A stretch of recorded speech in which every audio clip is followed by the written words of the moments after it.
Hello friends, welcome to R S maths ji. आज हम आपको पढ़ाएंगे कक्षा 10 की गणित। ठीक है। और ये पृष्ठीय क्षेत्रफल और आयतन है, इसका पार्ट नंबर 3 है। जो पार्ट नंबर 2 में हो गए थे उसके आगे वाले क्वेश्चन बताएंगे क्वेश्चन नंबर 6 से। ठीक है, चलिए देखते हैं। बहुत ही ध्यान से देखिएगा, क्वेश्चन नंबर 6 है। चलिए हम पढ़ के बता रहे हैं, ऊपर क्वेश्चन दिया होगा, देखते रहना उसको। कोई तंबू एक बेलन के आकार का है। जैसे सवाल में कहता जाएगा वैसे हम चित्र को बनाते जाएंगे। ठीक है। कोई तंबू एक बेलन के आकार का है। चलिए हम तंबू बना लेते हैं। ये हमने बेलन बना लिया, बेलन के आकार का तंबू है। बात समझ में आ गई। जिस पर एक शंकु अध्यारोपित है, ऊपर उस पर एक शंकु रखा हुआ है।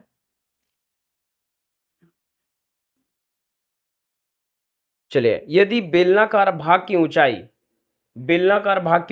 यानी ये बेलनाकार भाग है, इसकी ऊंचाई क्या है और व्यास क्रमशः दे रखे हैं।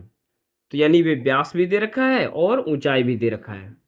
तो बेलनाकार की ऊंचाई पहले है, तो पहले वाला बेलनाकार की ऊंचाई होगी। तो कितना है बेलन की ऊंचाई? 2.1 मीटर। और व्यास क्या दे रखा है? 4 मीटर। बात समझ में आएगी। फिर इसके बाद शंकु की तिर्यक ऊंचाई दे रखा है 2.8 मीटर। ये दे रखा है 2.8 मीटर। क्वेश्चन समझ में आ रहा है। फिर इसके बाद इस तंबू को बनाने में प्रयुक्त कैनवास का क्षेत्रफल ज्ञात कीजिए। साथ ही 500 रुपए प्रति वर्ग मीटर की दर से इसमें प्रयुक्त कैनवास की लागत ज्ञात कीजिए। तो कहने का मतलब, इसमें जितना ये तंबू बनाने में जितना कपड़ा लग रहा है उसका हमें क्षेत्रफल निकालना है और 500 रुपए प्रति वर्ग मीटर का खर्च निकालना है।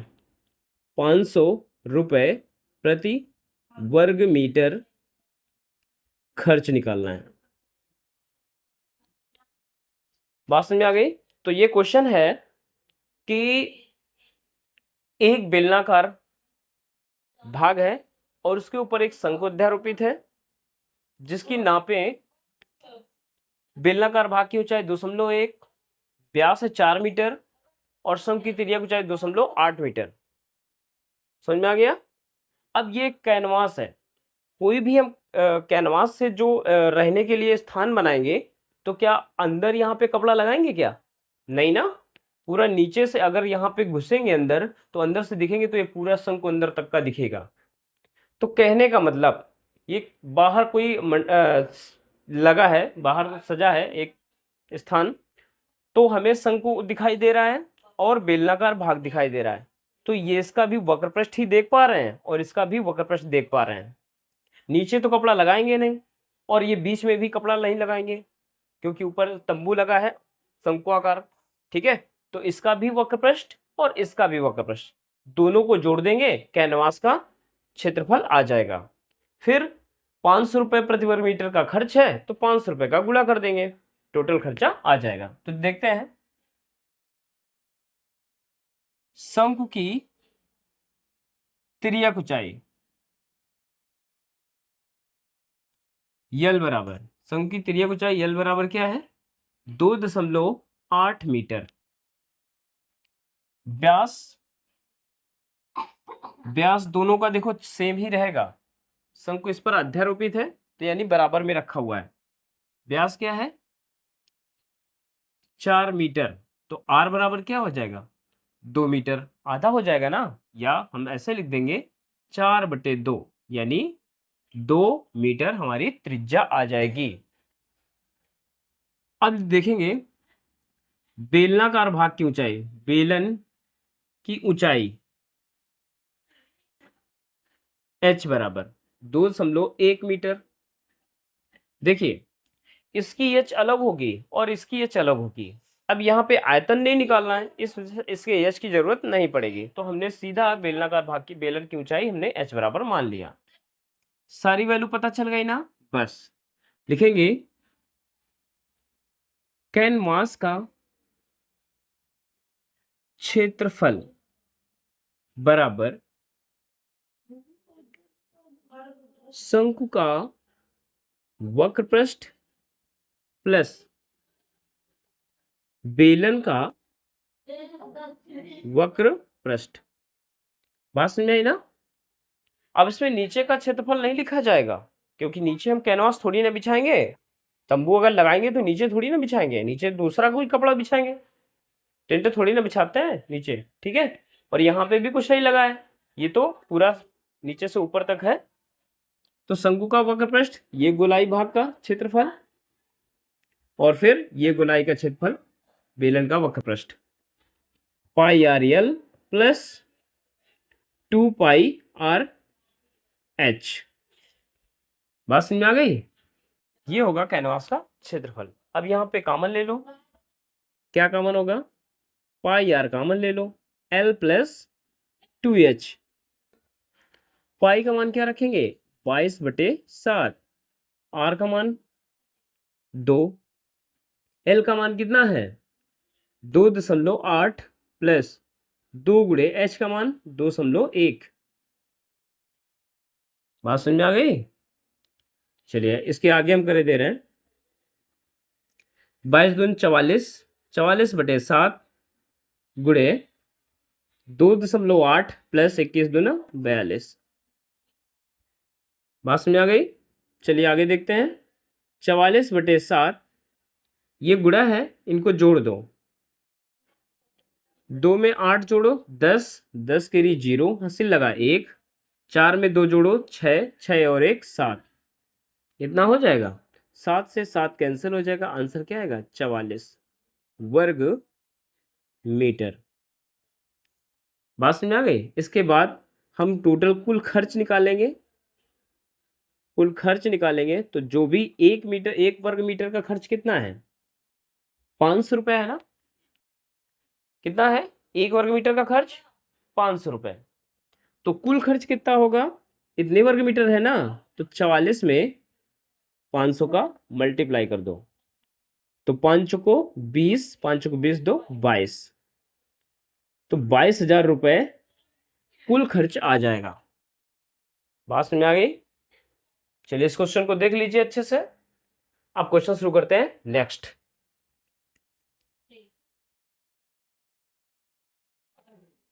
चलिए क्वेश्चन नंबर 7 देखते हैं। 8.25 मीटर ऊंचाई का एक लंबवृत्तीय बेलन के आकार का टेंट है, जो कि इस तरह चित्र में दिखाया गया है। ठीक है, इसकी टोटल ऊंचाई है 8.25 मीटर। फिर क्या कह रहा है? इसके आधार का व्यास 30 मीटर है। इसके आधार का व्यास जो है कितने मीटर है? 30 मीटर है। ये जितना व्यास है इतना ही व्यास इसका भी होगा। क्यों? और उसकी ऊंचाई कितनी है? 5.5 मीटर है। किसकी ऊंचाई? बेलन की ऊंचाई 5.5 मीटर। ठीक है, यहाँ पे लिखा हुआ है 8.25 मीटर का ऊंचाई का लंबवृत्तीय बेलन के आकार का एक टेंट है, जो कि संपूर्ण है, जिसके आधार का व्यास 30 मीटर है। इसका व्यास है 30 मीटर और ऊंचाई 5.5 मीटर है। किसका? शंकु की, वो क्या बोलते हैं, बेलन की ऊंचाई 5.5 मीटर है, चित्र में भी दिया था। जिसका आधार समान है, देखिए समान, इसका भी आधार समान है, इसका भी आधार समान है, जिसकी 45 रुपए प्रति वर्ग मीटर की दर से लगने वाले कैनवास का खर्च ज्ञात कीजिए। ये है सवाल। तो ये कैनवास बनाया हुआ है, तो यहाँ पे एक कैनवास का क्षेत्रफल निकालना है, तो शंकु का वक्र पृष्ठ और बेलन का वक्र पृष्ठ दोनों को जोड़ देंगे। अच्छा, ये वक्र पृष्ठ ही क्यों जोड़ेंगे? तो देखिए, अगर हम कैनवास को बाहर से देखेंगे तो ये गोल वाला भाग ही हम देख पाएंगे शंकु का, अंदर वाला भाग तो नहीं देख पाएंगे ना। और बेलन में क्या है कि अंदर से, मतलब अंदर का हो या बाहर का देखते हैं, तो बाहर का भी वक्र पृष्ठ ही दिखेगा। यहाँ पे और यहाँ पे गोल गोल में कुछ है क्या? नहीं, ये सब खाली पड़ा हुआ है, तो बाहर से ही ये पूरा कवर है। तो इस वजह से इसका भी वक्र पृष्ठ और इसका भी वक्र पृष्ठ जोड़ देंगे, और यही हमारा क्या हो जाएगा? कैनवास का क्षेत्रफल। तो सबसे पहले नाप लिख दें। नाप क्या है? बेलन की ऊंचाई h बराबर 5.5 मीटर। तो जाहिर सी बात है शंख की ऊंचाई कितनी हो जाएगी, ये 5.5 मीटर घटा देंगे तो लिखेंगे शंख की ऊंचाई कैपिटल एच मान लेते हैं। तो पूरी है 8.25, पूरी टोटल ऊंचाई है कितनी 8.25। इसमें से बेलन की ऊंचाई को हटा देंगे, 5.5 मीटर घटा देंगे तो कितना ऊंचाई बचेगी। देखिए इसमें हम जीरो बढ़ा दें, कोई दिक्कत वाली बात नहीं है। 5 में 0 घटा 5 आएगा, 2 में 5 नहीं घटेगा, एक इससे हंस लेंगे, 12 हो जाएगा। कितना 12, 12 में 5 किया 7। अब दशमलव लगा देंगे, यहाँ पे 7 बचाना, 7 में 5 घटाओ 2, तो 2.75 मीटर ये हमारी क्या होगी शंकु की ऊंचाई। अच्छा त्रिज्या क्या है, त्रिज्या दोनों की सेम है तो त्रिज्या को हम सीधा सीधा आर ही से लिखेंगे। तो 30/2, व्यास बटे 2 होता है ना त्रिज्या, तो आर बराबर 15 मीटर, ये हमारी त्रिज्या आ जाएगी। बात समझ में आ गई। अब देखिए त्रिज्या सब कुछ पता चल गया, अब लेकिन एक चीज और नहीं मालूम है, जो हमें वक्र प्रश्न में जरूरत पड़ती है यल की, ये लंबाई नहीं मालूम है शंकु की, तिर्यक ऊंचाई। तो तिर्यक ऊंचाई हम निकाल लेंगे इसके नीचे, ठीक है। तिर्यक ऊंचाई यल बराबर तिर्यक ऊंचाई यल बराबर क्या हो जाएगा √h² प्लस r²। कोई दिक्कत तो नहीं है, √। अब देखिए h का मान है 2.75 का होल स्क्वायर हो जाएगा, प्लस r का मान कितना है 15 का होल स्क्वायर हो जाएगा, ठीक है। अब यहाँ पे क्या है कि इसका वर्क करके जोड़ दो, फिर यल का मान निकल आएगा। तो इस चीज को हम कहीं और हल करते हैं, ठीक है। यहाँ पे हल करके हम रख ले रहे हैं 2.75 गुणे 2.75, इसका मल्टीप्लाई करेंगे तो कितना वर्ग आएगा,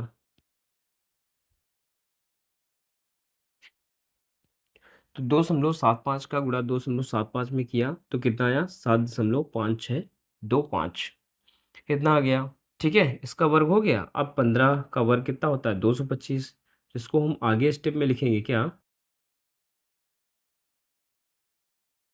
7.5625 प्लस 225, इसको ऐड करेंगे तो कितना आएगा। हम इस सवाल को थोड़ा सा यहाँ पे कर दे रहे हैं, ठीक है। तो कितना आएगा √, देखिए इसको ऐड करेंगे तो कितना आएगा, हम सीधा लिख दें जोड़ के,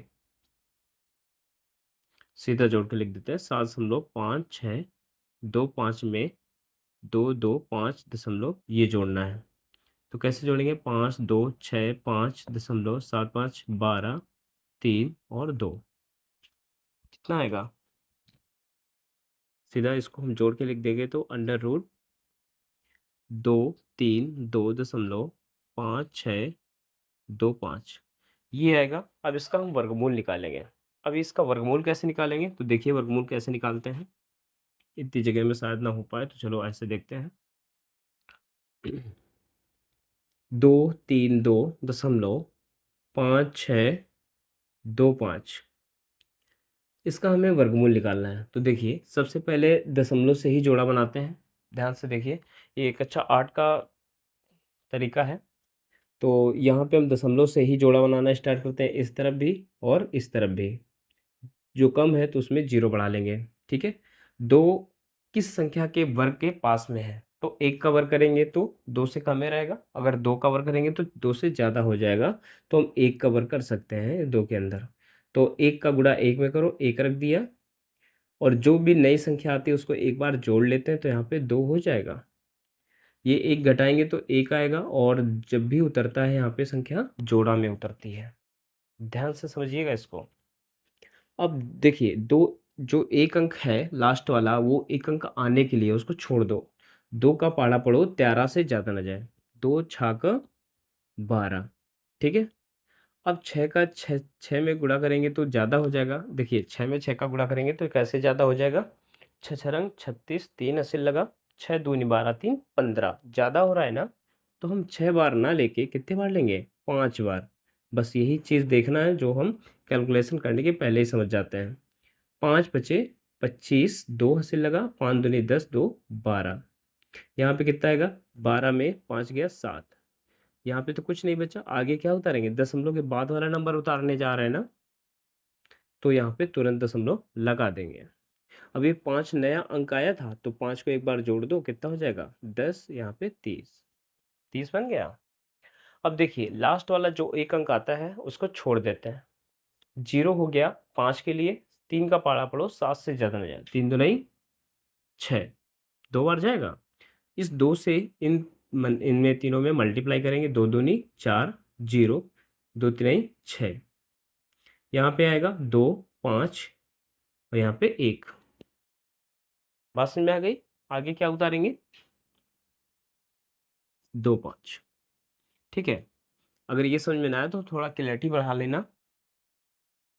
तो यहाँ पे अब क्या है कि जो ये नया नंबर आया है, तो इसको एक बार ऐड करेंगे तो 403 हो जाएगा। अब देखिए एक अंक आने वाले के लिए छोड़ो, 4 हो गया 2 के लिए, ये 0 हो गया 2 के लिए, 3 का पाड़ा पड़ो, 15 से ज़्यादा ना जाए, तो 5 बार तो जाएगा, 5 बार जाएगा।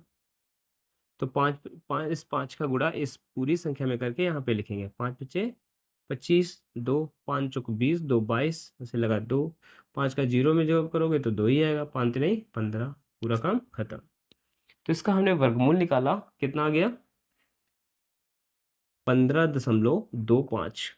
अब देखिए एल का मान हमारा आ गया 15.25 मीटर। ठीक है, अब ये चीज़ हमको ये सब इरेज कर दें। बात समझ में आई, इसको अच्छे से नोट कर सकते हैं।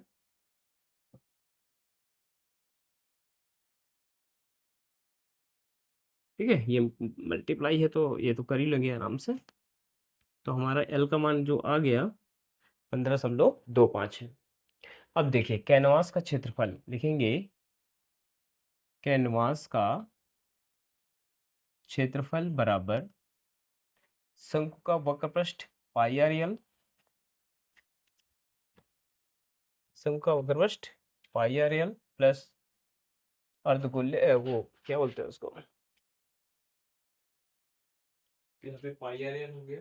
और बेलन का वक्रपृष्ठ क्या होता है, बेलन का वक्रपृष्ठ क्या होता है 2 पाई आर एच।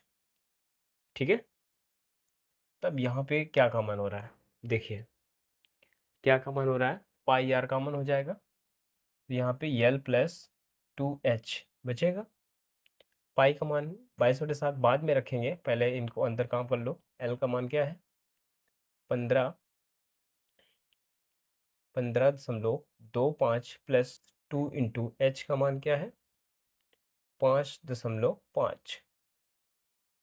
तो पाई का मान हम सीधा 22/7 रखेंगे, आर का मान क्या निकलेगा, आर का मान जो है क्या है 15 गुणे, देखिए इसको हम सीधा कैलकुलेट कर दें तो ये 11 हो जाएगा, 5 दूनी 10, 1 5 दूनी 10 है 11, ये 11 आएगा इसका गुणा, 11 इसमें 15 में जोड़ देंगे तो 11 15 कितना हो जाएगा 26.25।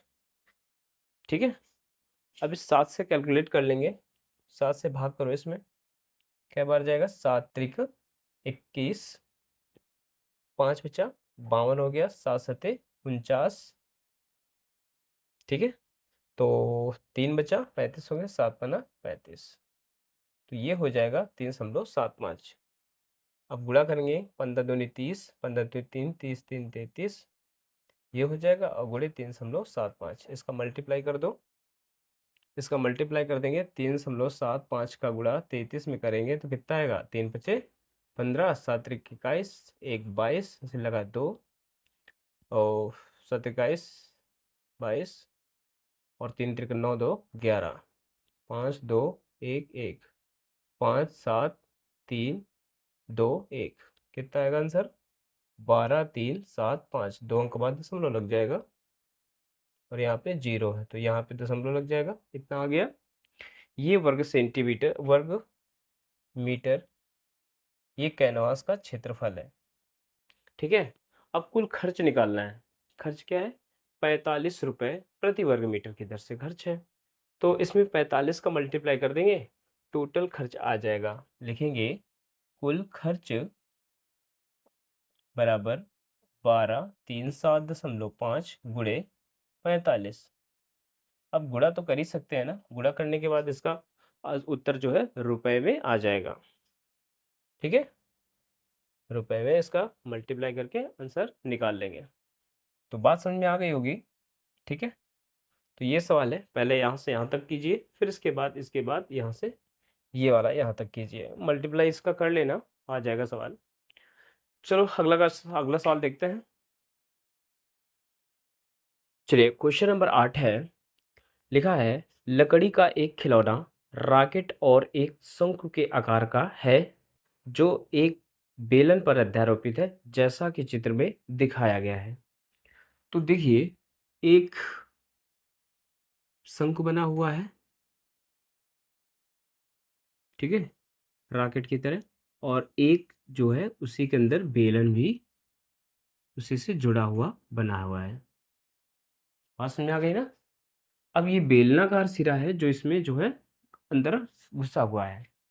ठीक है, अब यहाँ पे क्या कह रहा है, जैसा कि चित्र में दिखाया गया है। ठीक है, संपूर्ण रॉकेट की ऊंचाई, ये पूरा रॉकेट बना हुआ है, संपूर्ण रॉकेट की ऊंचाई क्या है, जैसे चित्र में कहेगा हम वैसे करते जा रहे हैं, 26 सेंटीमीटर। पूरे रॉकेट की ऊंचाई है 26 सेंटीमीटर, जबकि शंक्वाकार भाग की ऊंचाई 6 सेंटीमीटर है।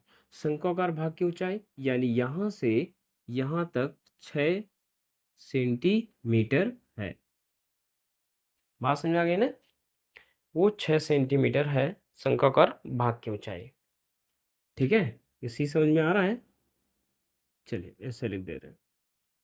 तो शंक्वाकार भाग की ऊंचाई 6 सेंटीमीटर है। आगे, शंक्वाकार के भाग के आधार का व्यास 5 सेंटीमीटर है। इसके आधार का व्यास अगर देखा जाए तो हम इस चित्र को थोड़ा सा डायमेंशन तरीके से वहाँ पे हम लिखे दे रहे हैं। ये बेलनाकार भाग जो अंदर है वो छोटा है, जो शंक्वाकार भाग है वो बड़ा है।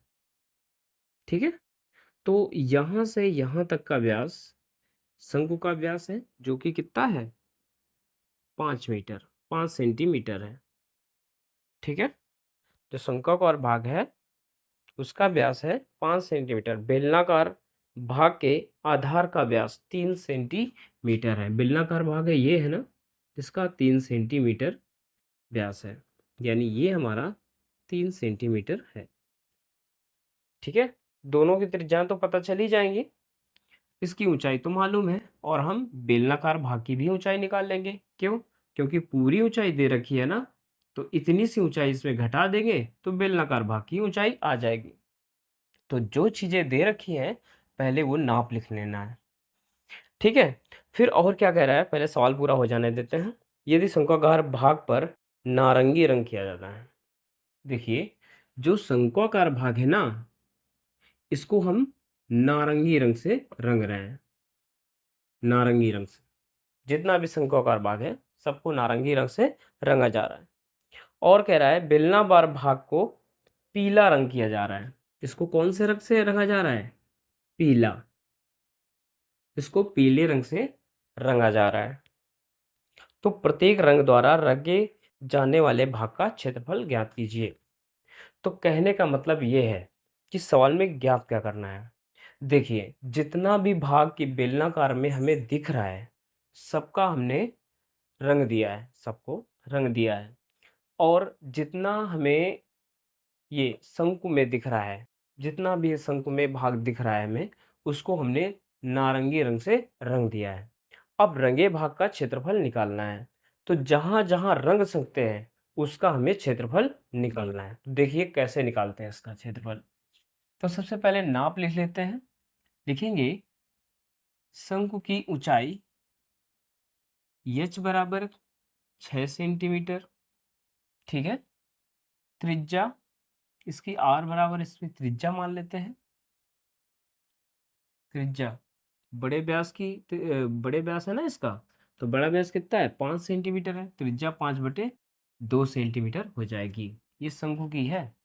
अब बेलन के लिए लिखेंगे, बेलन की ऊंचाई कैपिटल एच बराबर, देखिए कैपिटल एच है ना, ये पूरी है 26, इतनी सी है 6, तो इतनी 6 सेंटीमीटर घटा देंगे 26 में, तो इतनी भाग की ऊंचाई आ जाएगी। तो लिखेंगे 26 माइनस 6 बराबर 20 सेंटीमीटर। ये हो गया कैपिटल एच का मान, ठीक है, यानी बेलन की ऊंचाई हो गई। अब बेलन की त्रिज्या देखो, त्रिज्या आर कैपिटल मान लेते हैं, त्रिज्या व्यास है 3, तो 3/2 सेंटीमीटर, ये हमारी बेलन की त्रिज्या हो जाएगी, ठीक है।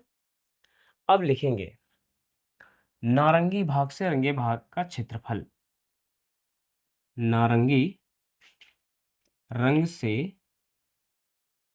रंगे भाग का क्षेत्रफल, बहुत ही ध्यान से देखिएगा। अब नारंगी रंग से कौन कौन सा भाग रंगा जा रहा है, तो सबसे पहला काम क्या है, देखिए हम वक्र पृष्ठ संपूर्ण पृष्ठ का सूत्र हमें याद ही नहीं करना है, हमने जो समझाया है, जो हमें पृष्ठ दिख रहा है, मतलब जो पृष्ठ हमें दिख रहा है और हमें उसका क्षेत्रफल लिखना है, ये मालूम होना चाहिए किस पृष्ठ का क्षेत्रफल क्या होता है।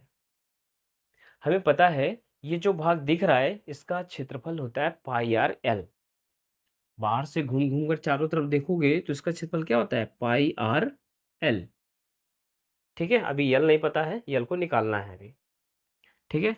फिर इसके बाद अब देखिए ये नीचे वृत्ताकार भाग, देखिए इसमें तो बेलन लगा हुआ है, इतने भाग में बेलन ऐसे लगा हुआ है, ठीक है, और इतना भाग तो हमें खाली दिख रहा है ना, तो इतने भाग में भी ये शंकु का ही तो भाग है, इसमें भी तो नारंगी रंग किया जाएगा, इसमें भी नारंगी रंग होगा कि नहीं, यहाँ पे पूरा नारंगी रंग होगा और इसमें भी नारंगी रंग होगा, तो इसका हमें क्षेत्रफल निकालना है, तो इसका क्षेत्रफल क्या आएगा, तो देखिए बड़े वृत्त के क्षेत्रफल में छोटा वृत्त का क्षेत्रफल घटा दो, हमें इसका क्षेत्रफल आ जाएगा। बात समझ में आ गई कि नहीं, तो बड़े वृत्त का क्षेत्रफल क्या है, पाई आर स्क्वायर, स्मॉल आर है ना शंकु के लिए, माइनस, अब इतना सा जो क्षेत्रफल इसका है, तो ये बेलनाकार भाग है, बेलन की त्रिज्या है 3/2, व्यास 3 है तो त्रिज्या 3/2 हो जाएगी, तो इसके लिए हम वृत्त का क्षेत्रफल पाई आर स्क्वायर घटा देंगे। समझ में आया कि नहीं, फिर से एक बार देख लो, हमें इस भाग का क्षेत्रफल निकालना है, तो ये है वक्र पृष्ठ, और वक्र पृष्ठ का क्षेत्रफल क्या होगा, पाई आर एल, फिर अंदर अंदर का भाग, ये बेलनाकार है ना, बेलनाकार भाग तो हटाना पड़ेगा, क्योंकि यहाँ पे तो हम नारंगी रंग किए नहीं है, हमें यहाँ पे नारंगी रंग किए हैं, इसका क्षेत्रफल क्या होगा, बड़े वृत्त के क्षेत्रफल में छोटा वृत्त का क्षेत्रफल घटा दो, ठीक है, तो बड़ा वृत्त का क्षेत्रफल पाई आर स्क्वायर माइनस छोटे वृत्त का क्षेत्रफल पाई कैपिटल आर स्क्वायर, ठीक है। अब यहाँ पे मान रख लेंगे, आंसर आ जाएगा, लेकिन अभी हमें यल का मान नहीं पता है ना, तो यल का मान हम कहीं से भी निकाल सकते हैं, यल का मान हम यहाँ निकाल दें, देखिए यल बराबर अगर निकालना है तो क्या करेंगे, अंडर रूट h² + r² होता है ना सूत्र, तो यच का मान कितना है, देखिए यच का मान 6 है, 6 का square plus capital small r है ना, इसका त्रिज्या क्या है 5/2, यानी 2.5 का होल स्क्वायर, ये तो है, आर का मान यही तो है, तो यहाँ पे 36 + 6.25 जोड़ेंगे तो क्या आएगा, अंडर रूट 6 6 12 और 3 1 4, 42.25, 42.25, ये किसका वर्ग है, देखिए ये वर्गमूल किसका है, तो वर्गमूल निकालने वाले तरीके से निकाल सकते हो, नहीं तो ऐसे देख लो, 2 5 है तो ये 5 का वर्ग होगा लास्ट वाला डिजिट, और अंदर वाला डिजिट देखते हैं किस संख्या के वर्ग के पास में है, तो 6 का, 36 होगा, हाँ तो कितने का है 65.5 का ही वर्ग होगा, कितने का होगा 6.5 का वर्ग होगा, बात समझ में आई ना, तो इतना सेंटीमीटर हमारा एल का मान आ गया। अब यहाँ पे मान रख लो, पहले देख लो कॉमन क्या है सब में, पाई कॉमन है, तो आर का मान क्या है, इस कैपिटल आर का मान 5/2 सीधा हम लिखे 2.5, क्या लिखेंगे 2.5 लिखेंगे, गुणे एल का मान 6.5, ये एल का मान कितना है 6.5। बात समझ में आ रही है, ध्यान से देखिएगा, प्लस कैपिटल स्मॉल आर का होल स्क्वायर है, तो 5 इसका हम 2.5 भी लिख सकते हैं ना, 2.5 है तो 2.5 का होल स्क्वायर लिख दिया, प्लस माइनस आर, एक साथ का आई आप वाई को हमने कॉमन ले लिया है, बस आर है तो बचा है, आर का मान रख लो। आर का मान क्या है 1.5 का होल स्क्वायर हो जाएगा कि नहीं। अब इसको हल करेंगे, पाई तो ऐसे ही रखो, 25 पंचे 125, यहाँ से लगा 12, 25 छक्का 150, 150 प्लस 12 जोड़ो 162, क्या आएगा 162, 2 अंक बाद दशमलव लगा दो, 16.25 हो गया, प्लस 6.25 माइनस 2.25, तो यहाँ पे पाई ऐसे ही रखो, यहाँ पे देखिए क्या आएगा, घटा दो, 4 बचेगा, 4 इसमें जोड़ दो, 16×4 20.25, ठीक है। तो यहाँ पे रहो तो 22/7 मान रख दो, 7 से देखो काट के कटेगा कि नहीं, 7 दूनी 14, 6 62, 6 नाम 54, सही दाम 60, 2 बचा 25, 7 से नहीं कटेगा, कोई बात नहीं। पाई का मान हम 3.14 ले लेंगे, यहाँ पे दिया हुआ है 3.14 ले लेंगे। अब इसका हमें मल्टीप्लाई करवाना है, अब इसका मल्टीप्लाई तो करवा ही सकते हो, हम सीधा डायरेक्टली लिखे दे रहे हैं, ठीक है। तो इसका मल्टीप्लाई 63.5850 आएगा, तो इतने वर्ग सेंटीमीटर हमारा नारंगी रंग से रंगे भाग का क्षेत्रफल हो जाएगा। ये बात समझ आ गई, ठीक है। तो हमने क्या किया है, पहले इस मतलब शंकु का वक्र पृष्ठ का क्षेत्रफल पाई आर एल, और प्लस ये अंदर वाला भाग तो इसमें घुसा हुआ है अंदर, तो हमें ये भाग का क्षेत्रफल तो चाहिए, तो बड़े वृत्त के क्षेत्रफल में छोटा वृत्त का घटा दो, तो इतने का क्षेत्रफल आ जाएगा। यहाँ पे भी तो नारंगी भाग है ना, इस वजह से इसको हम इस तरह करेंगे और हल कर लेंगे, हो जाएगा सवाल। अब देखते हैं पीला भाग, पीला रंग से रंगे जाने वाले भाग का क्षेत्रफल, इसको हम इरेज कर दें, कोई दिक्कत तो नहीं है। अब लिखेंगे पीला रंग से रंगे जाने वाले